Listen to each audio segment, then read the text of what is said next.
Hello there, my name is John. Pleased to meet you from JVS Visual in Birmingham, UK. And today I'm going to show you all those people that have got DLP projectors out there, HD projectors, etc, etc, that seem to have all these problems with them with digital mirror devices. Which is white speckles on the screen, and it's down to defective digital mirror device processor that sits on the back of the optical engine. There's no easy answer. You basically have to replace the digital mirror device. It's range about £100, anything from 50 to 100, £130, depending on which device it is. So there's about 3 or 4 different typical device types, but they all have different characteristics, so they all come under different reference numbers, and you'll see the numbers on the backs of the chips. But I've got here an INFOCUS projector.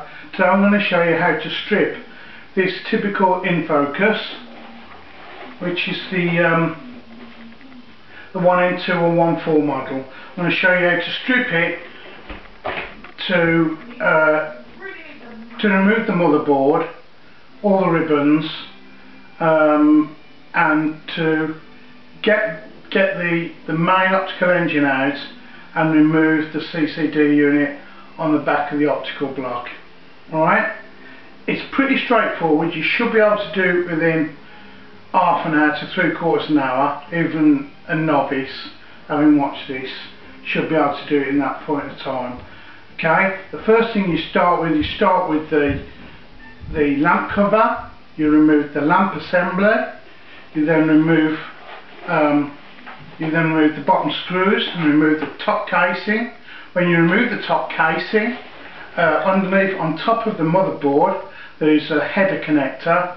If you don't know what a header connector is, it's a micro connector that are used on various cameras and camcorders these days. It's micro. Be very careful when you're removing the top lid. Don't snatch the top lid from the assembly. Okay? Use your fingernail underneath the header connector very gently, very gently, and remove the multi-ribbon. Then when you've finished, push the header retainer back down. Alright, okay? After doing that, remove all the silver screws at the top and remove the top board assembly. When you remove the top board assembly, then remove all the grubbers at the back and the screws here. You then pull back on the motherboard. You can push that out of the way. You don't have to remove the power supply connectors. You don't have to remove the drive rotation for the colour wheel. Anything like that, you can just move it out of the way. You undo 5 screws that hold the optical engine in place, and 1 grubber at the back, which is just at the very back of the lamp assembly. Then you can take the header. Then you can take the whole optical engine out of the way.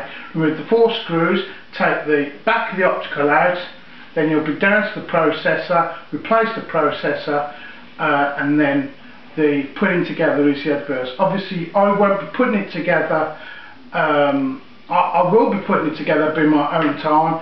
Obviously the reassembly is the same as what you've taken apart. The beauty of using DMD devices, they do have the advantage. There is no actual setup really to do. The convergence is done for you. The focus is done for you. And as far as I'm concerned, if you've got a DLP projector, you know, if you can pick up the device at the right price, then, you know, if you're bothered about having HD high definition, whether it be 720, whether it be upscaled to whatever high definition 1080 progressive scan, whatever it may be, then fine. If you're a school, if you're a college, or if you're a university, you've got something like the old LCD panels, the 30/30 ones, the 50/50 ones, or the big giant XF10s or the 9005s, have them repaired. Have them repaired. Have them repaired. They're fitting these Texas Instruments, listen, rubbish. These processors are rubbish. Okay? I've done so many projectors now. I've been working on them since I very first started with the Sharps, the ones that was sort of suitcase size. Okay?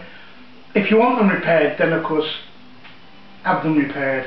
But if you've got an LCD projector, they started off with LCD projectors where panels, where you could remove each individual panel, the red, green, blue panels.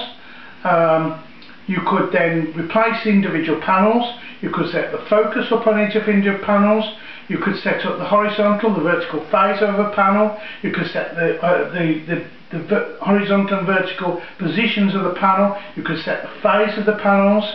They were fantastic, and they were so reliable. And then after having done that, then they decided to factory set them.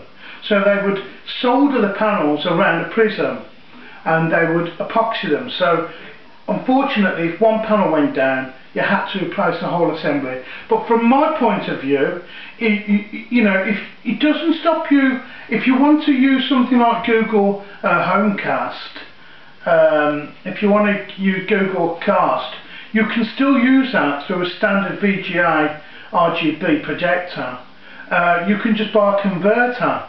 So you can convert from the HD to RGB or VGA. So you can still broadcast using your Google Cast. But from my point of view, Google Cast is fantastic if you're going to be using something like Netflix, or you want to be watching YouTube.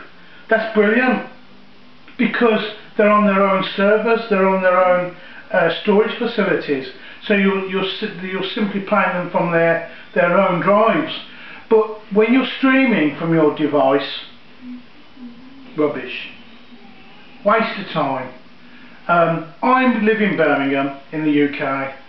I'm lucky if I get an internet service off Virgin, never mind being able to stream, because the amount of bandwidth that I'm supposed to get, forget it. It's a waste of time. It's only any good for sending emails. You may as well give me standard dial-up. Anyway, that's not doing all there. Today I'm going to be stripping this INFOCUS. You're going to see me strip it and get it down to, and I will take the DMD device off. Ready? Okay? Here we go.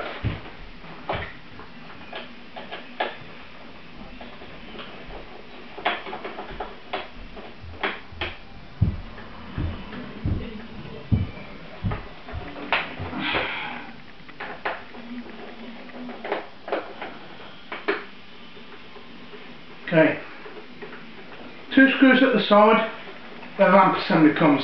Flip the top back, okay, and simply remove. Okay,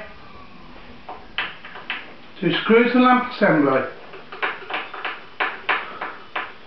1,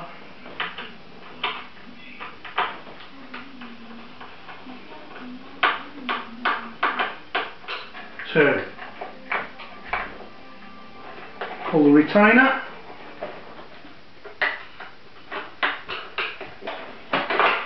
remove the lamp assembly.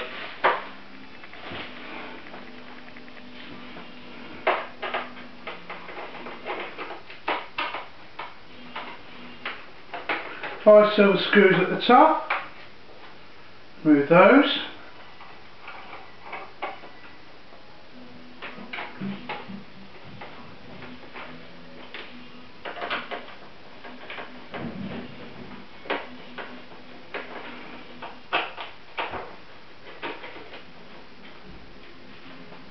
Okay, screws at the back. Do the back ones. Okay, got 2 black ones. 2 black ones there, right next door to each other, and a very tiny one right where in between the audio ones. Don't forget to remove that one. the very small micro one, remove that one. Okay? When you've done that, so you remove the cover, you remove the screws from the top, you remove all the grubbers from the back, from the monitor out, and 15 pin VGAs and the serial ports. Move those grubbers.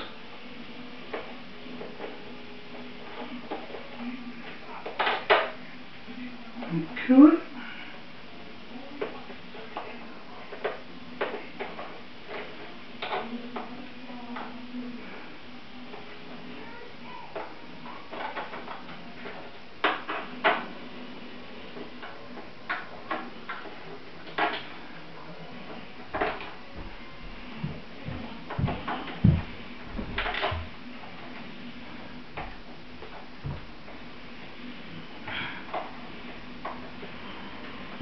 Okay, when you've done one more here.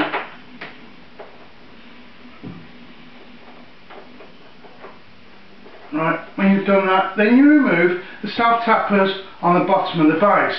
Now, INFOCUS have done a crafty one here. Let me remove these first.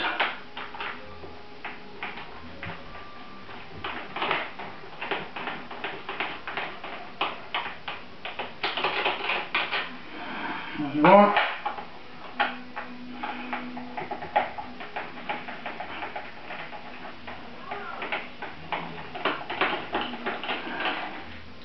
Two.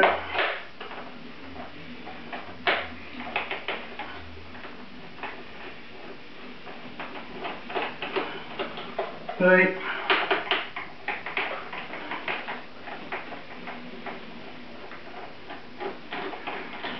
4.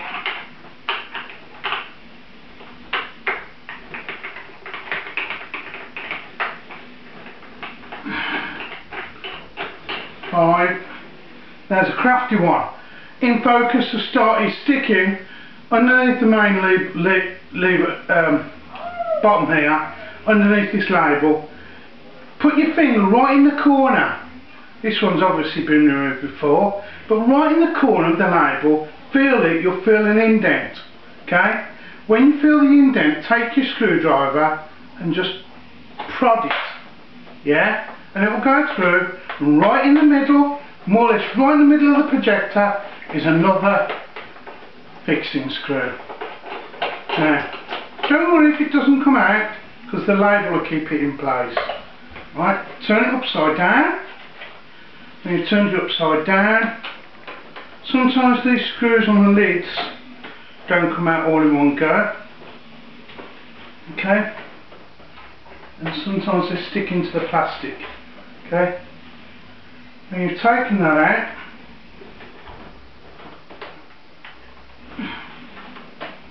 okay, you can lift that. Right, now when you get the lid up, be very careful. As I said, you'll get you'll get a connector with 2 wires on. That's the lamp protector, because obviously you can't power up the projector if the lamp cover's open, and that's to protect you from high tension from the ballast unit, because you'll know about it if you get a kick from that. Okay, put your finger underneath the header connector and remove the multi-ribbon. Push the connector back down when you're finished. You don't want to be breaking that off the header, because if you damage the header and you can't replace the top of the header, then you replace the whole connector. And replacing header connectors is not nice. It's not the kind of job you really want to be doing when you simply got to replace, when you're taking it apart simply just to replace the DMD device. Okay, so let's carry on. Right. Remove the speaker, which is at the front of the circuit board on the right, and remove the connector for the speaker on the back left. When you've removed all those connectors from the back, okay, you can then remove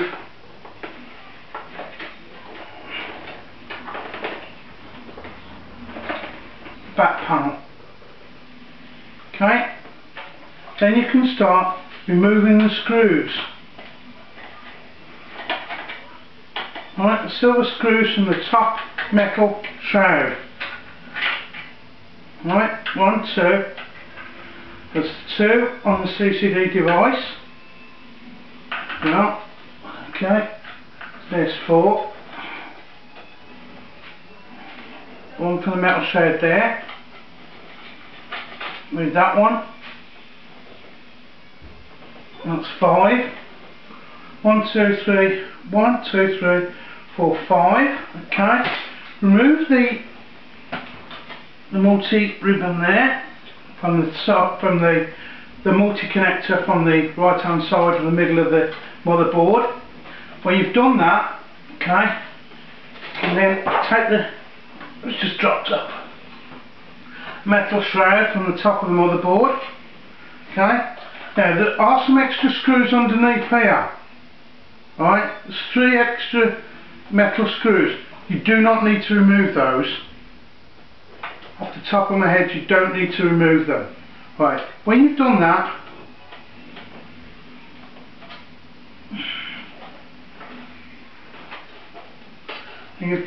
you can then pull the metal shroud back gently and remove that board. Right, gently ease that board back. Okay, when you've done that, you'll see there's 2 metal screws down the back here. Got to remove at the back of the bottom shield. Remove the bottom shield because you have to remove the shield to get to the lens assembly. There's 2 screws, self-tappers at the back of the bottom shroud. Remove those, bottom shield. When you've removed those, yes, and there's one, what was another one? There's one at the left, which is a normal screw, it's not a self-tapper. Okay, remove that one. Then when you've done that, you can remove that shroud. The top of my head. Right, but you don't have to totally remove it out of the way, just so you can manoeuvre it. Okay, right then. When you've done that, as I said, at the back of the lamp, where the lamp assembly connects in, the back of that, you'll see there's a self-tapper. Big round self-tapper, just in front of the multi-connector from the power supply. Right, undo that one. Take that out. Right. Yeah. When you've removed that, then you can start to remove the screws from the CCD, from the DMD. So I'm calling it a charge coupled device that's used on camcorders. You can remove the screws from the lens assembly. Start moving the screws from the lens assembly. There's 1.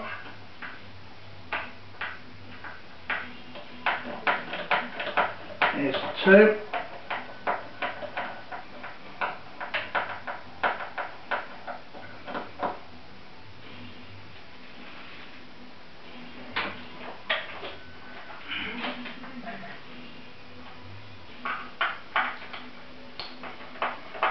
Okay.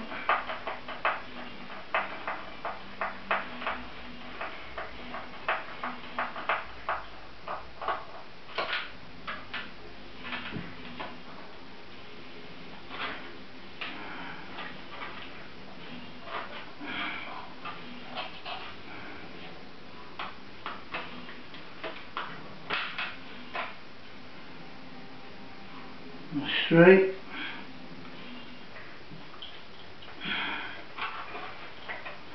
One. 2. Oh. Okay. So all those removed. Right then.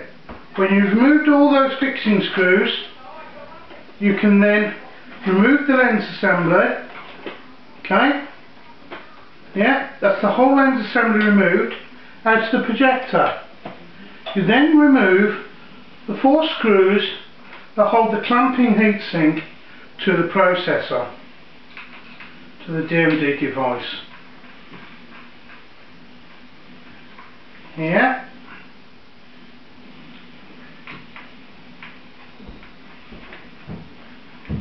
Remember, reassembly is the adverse to the disassembly. Okay?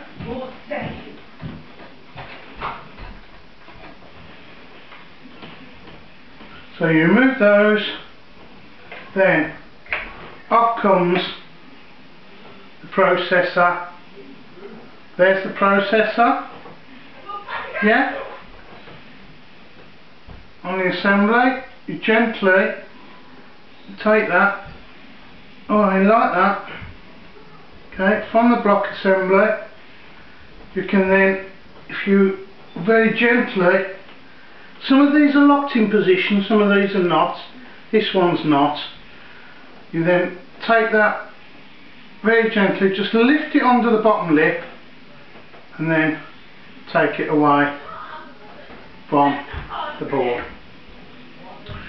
Don't put your fingers all over it, because obviously you don't want to minimise the light.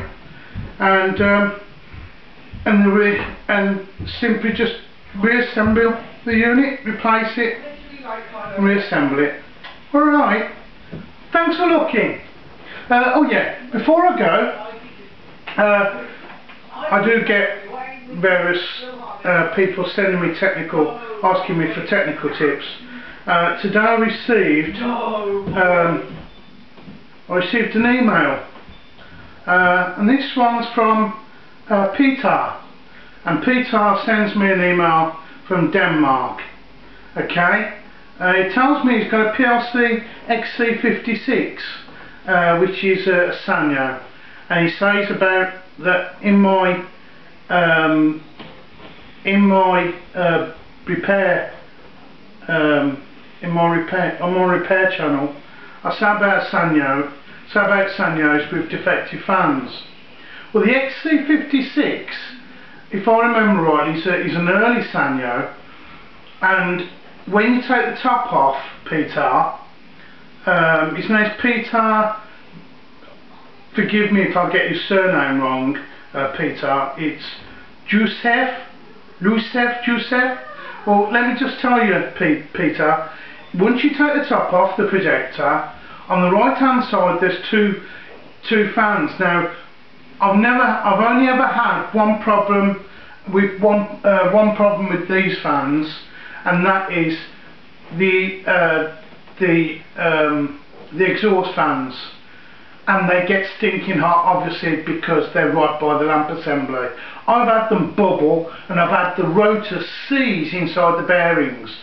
It's a giveaway because you just can't move the inner rotor.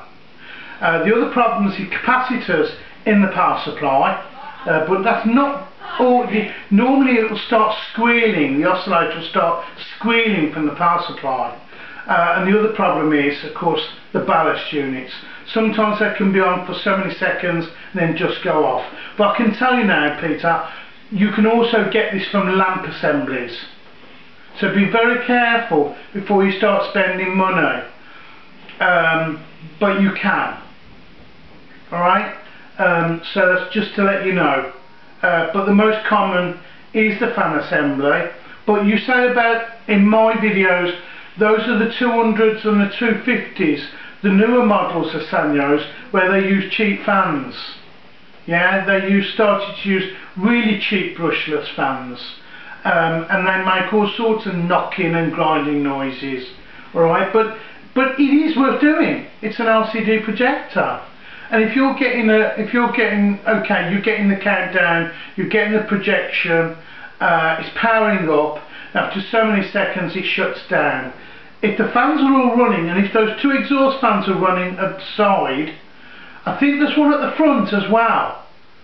If you move the front panel, is there one there at the front? Make sure that's moving. Failing that, I think the ballasts, I'm not sure if they're going to knock a sandwich with a power supply, but I've had those ballasts go. That's another common one, is those ballasts. But the lamps are reliable, but they do go. They can give intermittent problems. Anyway, thanks for looking. That's the INFOCUS. Stripping it apart and replacing the device. Alright? Thanks for looking. I'd like to help you. If you've got any technical inquiries, if you're at college, university, you want me to come and service your kit or repair your kit for you, you know,